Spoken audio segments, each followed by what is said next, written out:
Alright, so here we are with a special edition of our Quiz Day show. We are welcoming Avi here. Welcome, Avi. Avi has done some work with Nate on a bracket of the top 64 quizzers of all time. What went into this bracket, guys? Just tell me a little bit about how you came up with these quizzers. Well, you had the first part.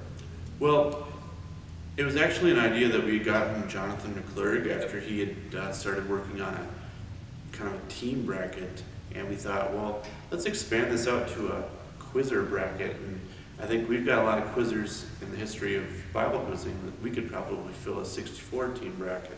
So the idea is we knew that we couldn't really compare quizzers from different time periods to, say, today. Like a quizzer from the 80s, we're not sure, the rules were a little bit different, some of the jumping styles and some of the material would have been different in the 80s as they are today. So we felt, well, we got to keep them separate somehow. So what we decided to do was make a bracket of 4 different regions of 4 different time periods. And the first bracket is mainly from the 80s period.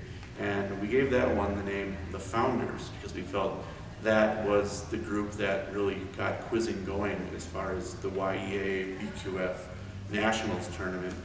The name of the second bracket, which entailed mainly the 90s, is the One Word Wonders. We thought that would be a good name because that was around the time when jumping on one word was kind of a new thing and it was really exciting to do. The third bracket that we came up with, and this entails more of the 2000s time period, was the Missourian Captivity. It's kind of a play off of the Babylonian captivity because... Why is it called that? It was called the Missourian Captivity because just about every year in the 90s, from about 99 to 2009, 2010, a team from Missouri won nationals. Except for 09, yeah. So that was the reason for that. And then the final bracket we thought we'd go with is for the current decade, or 2011 to 2017. And then of course this year would be the reference jump revolution, because right now we see in the quizzes that everyone's jumping on references in some of these really tough quizzes, and being able to jump on those no words has really become a real strategy now, and it's really interesting to see how that's changed quizzing for the better, hopefully. It impresses me, and I'm still quizzing. Sounds great. Avi, I wonder if you could tell me, like, what did you look at, what kind of stats did you look at to come up with these rankings? Yeah. So to start, we had the best 4 years for each quizzer at nationals. It's only on nationals performance, didn't get regionals, didn't get regular season, which would have been fun. In a minimum of 4 years. Minimum of 4 years, and then we took into account the type of teams you were on, the all-star teams, and if you teams ever made the championship or won, and took the average from your best 4 years and weighted that along with the other stuff and came up with the seedings. But that's why we're putting it to a vote, because we probably seeded them wrong. So this vote is going to be available on the Bible Quiz Nationals Friends group? Is that what it's going to be? Or? I think that's the plan. We want to get to the point where we're able to set up the voting technique much like the voting was done in March for the teams, and a lot of people participated in that. And you got to see who they picked to be their champion of their, I think it was a 16-team bracket. Yeah, the last 16 champions. Yep. So. Great. All right. Well, you guys wanted to just run down through the matchups for the first bracket. Yeah. So we're going to start with the Founders bracket. This is going to be the range from 1981, which is the first year of YEA/BQF Nationals. And in the first matchup here, we have the first seed and the 16th seed. We've got Jim Chickasee. Some of you may know that name. And he's been around quizzing for a while, I would say, ever since 1983, from what I recall. Of course, I was only a year old at the time. But in that matchup, it's Jim Chickasee, and then to supplement some of the information we had for the Founders region, we didn't quite have all the stats that we could have, so we had to add a few wild cards in there from other regions we thought were deserving that weren't able to make it otherwise. And so in this one, we have Spike McCorkle from Tsunami as the 16th seed in that matchup. So that should be a pretty interesting matchup. You've got the old school versus, someone from a little bit more in the new school in the early 2000s. So we'll see how that goes. You've got him versus the only quizzer to do nothing but quiz out on stage in 2003 in 3 quizzes. Are we sure he's the only one who did that? Okay, that's fair. That's fair. That's fair because we don't know the 80s. Yeah, that's true. But it certainly was amazing. I was there and I was amazed. All right, Nate, you've got to break down. You've got to just go through these next matchups because we're going to run out of time. All right, well, I'm going to skip down to the 5-12 matchup. We've got Missy Wright and Grace Cooper, another wild card. We figured that would be a good matchup. 2 excellent quizzers. I believe Missy Wright was from Teen World way back in the day. Grace Cooper, a lot of you know from Minnesota, Wisconsin TFC from the mid to late 2000s and early 2010s. And then the next matchup I'm going to talk about is the 3 and 7 or the 3 and 14 matchup. Roger Stone, a top quizzer from KCYFC, now known as Summit Bible Quizzing, and Matthias Margish, I believe he's from one of the teams out in Ohio back in the day. And again, these are from the 80s, so a lot of these names are lost on a lot of our current viewers. But I mean, Matthias Margish is a great name.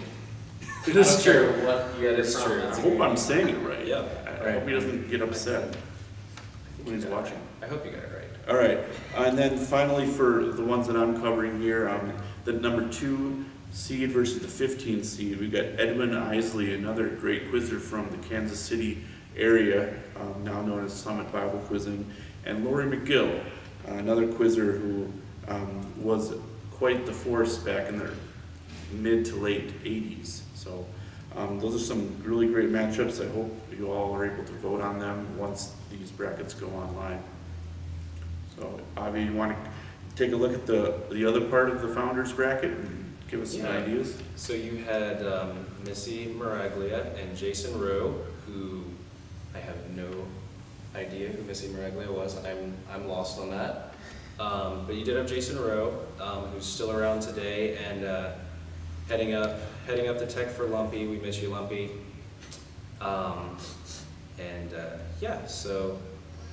And then we had the Kintner sisters, Kim and Jenny. And I think it's actually Contnier. Contnier? Yeah. Okay. Yeah. Thanks. Mm-hmm. I know that Kim had 2 all-star teams, and that's about all we had. I believe they're from Teen World, right? Yeah. Yep. Yes. Sean Campbell and John Mathewson, down there in these 6 and 11 seeds. And then your 7 and 10, we had Steve Richmond from Teen World. Yeah, and a lot of Teen World showing up in this.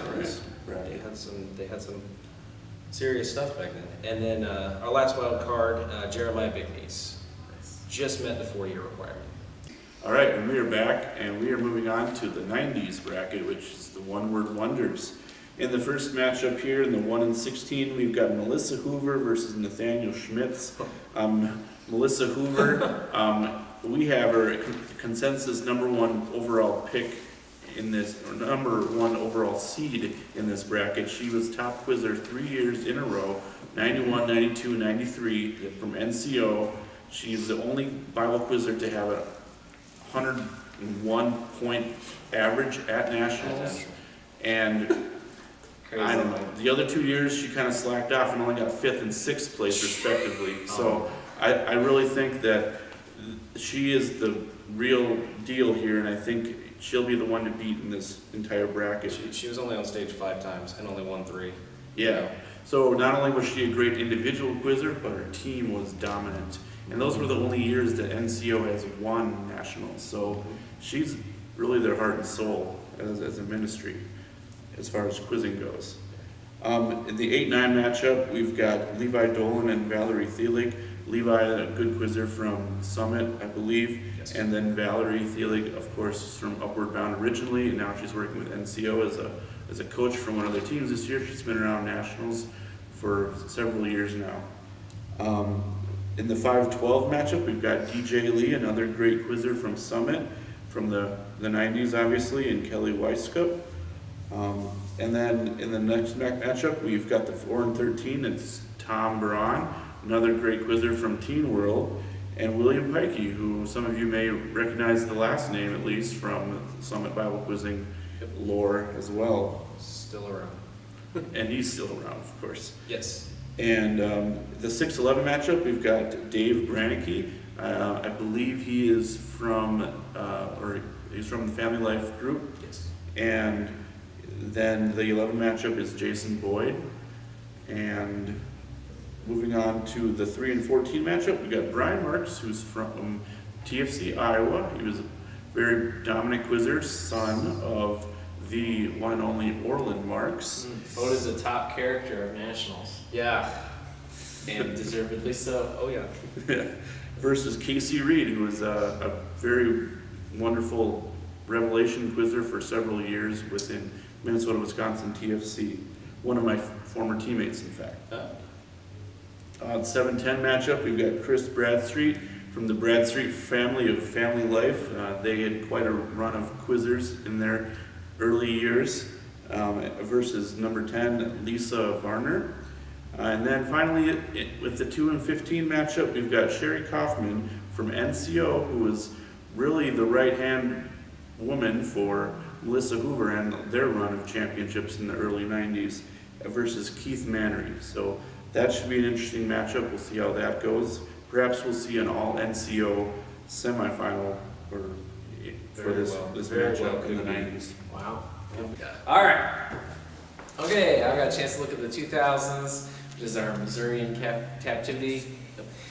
And number 1 seed is Luke Magnuson versus 16th seed Garth Murray. Saw both of them quiz, excellent quizzers.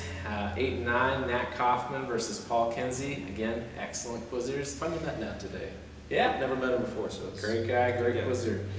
5 seed Quincy Wheeler versus 12 seed Josh Hartman. So that's a good matchup there. Josh is a great quizzer. Adam Wilson is number 4 versus 13 Josh McKnight. Man, Adam had some dominant years there, and Josh was a great quizzer for By Faith. 6 seed Joshua Monington versus 11 seed Kerry Hancock. I had a few years quizzing against Kerry Hancock, great quizzer, and Josh, a lot of fun to watch and great guy. 3 seed Landon Nardini, a classic name from Iowa. That's a good quizzing name, Landon Nardini, right?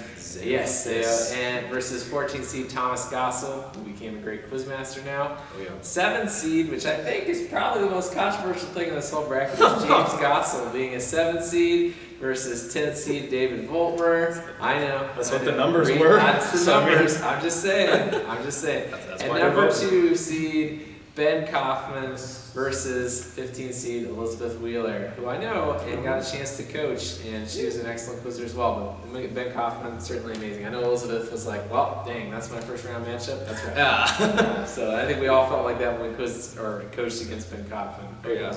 So Really good. that's that. Really good. Well, then I get my era, the 2010s, all the reference jumps. So the 1 and 16, we start with a good St. Louis and Midland. Both these quizzers were on stage in 2014, Johnny Cummings and Blair Macklin. Another Midland quizzer in the 8-9, Chris Davison, and then the 9 seed Hannah Monington, who's also become a really great quizmaster. Yep. The 5-12, we have the Kimballs from TFC Northwest, Noel and Elias.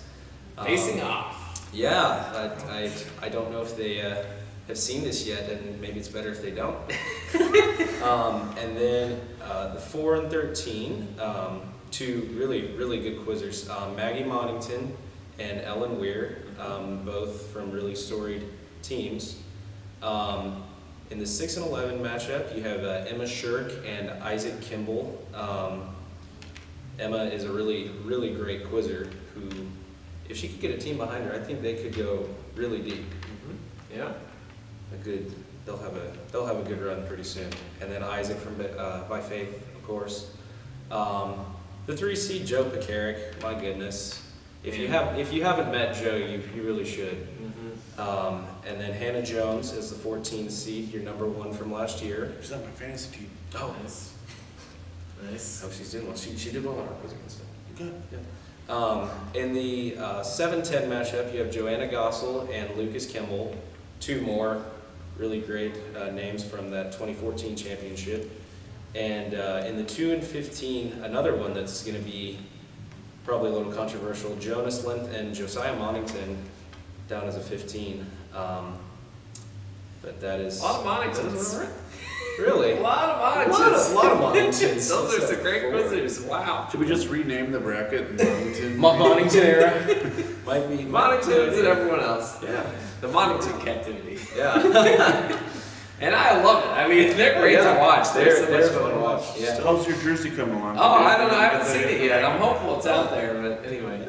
Yeah, all right. Well, thanks, guys, for putting this together. We look forward to seeing it out on the internet. Yeah. Have everybody vote. Facebook, be voting.